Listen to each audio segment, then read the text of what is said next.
Hi guys, வணக்கம். So இந்த update வந்து பார்த்தீங்கன்னா ஒரு 2 நாளைக்கு முன்னாடியே வந்துருச்சு.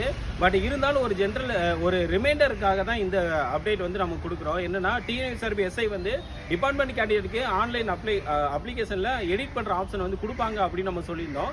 ஸோ அது வந்து நாளைக்கு ஓப்பன் ஆகிறதுக்கு வாய்ப்பு இருக்குது கரெக்டாக. ஏன்னா அக்டோபர் 9 அக்டோபர் 30 வரைக்கும் நீங்கள் யாரெல்லாம் டிபார்ட்மெண்ட் கேண்டிடேட்டாக இருக்காங்களோ அவங்க வந்து போத் ஆப்ஷன்ஸ் வந்து முன்னாடி கொடுத்துருக்கலாம். இல்லை அப்படின்னா டிபார்ட்மெண்ட்டுக்கு மட்டும் கூட அப்ளை பண்ணியிருக்கலாம். இப்போ வந்து 2 பேருமே ஒரே எக்ஸாமாக தான் நடத்த போகிறாங்கல்ல. ஸோ அதனால அந்த டிபார்ட்மெண்ட் கேண்டிடேட்டுக்கு மட்டும் எடிட் ஆப்ஷன் அப்படிங்கிறத கொடுக்க போகிறாங்க. அது நாளையிலிருந்து எடிட் பண்ணிக்கலாம் அக்டோபர் 30 வரைக்கும். ஓகே, அதே மாதிரி புதுசாக யாரும் அப்ளை பண்ண முடியுமா அப்படின்னு சொல்லி கேட்டிங்கன்னா எனக்கு தெரிஞ்சு புதுசாக யாரும் அப்ளை பண்ண முடியாது. டிபார்ட்மெண்ட் கேண்டிடேட் மட்டும்தான் அதை வந்து கொடுத்துருக்காங்க. அதுவும் வந்து பார்த்தீங்கன்னா என்ஓசி சர்டிஃபிகேட் இதெல்லாமே வந்து டீட்டெயிலாக வாங்கி வச்சுக்கோங்கன்னு முன்னாடியே கூட சொல்லியிருந்தாங்க.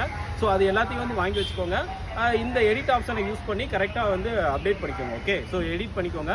ஸோ ஒரு சின்ன இன்ஃபர்மேஷன் என்ன அப்படின்னா, ஸோ இந்த எஸ்ஐக்காக நம்ம அடால அதிகாரம் அப்படிங்கிற ஒரு கடைசி பேட்ச் வந்து ஸோ வருகிற 11 ஸ்டார்ட் பண்ண போகிறோம். நீங்கள் ஜாயின் பண்ணிங்கன்னா Y904 கோடை யூஸ் பண்ணி சப்ஸ்கிரைப் பண்ணிக்கோங்க. Thank you guys.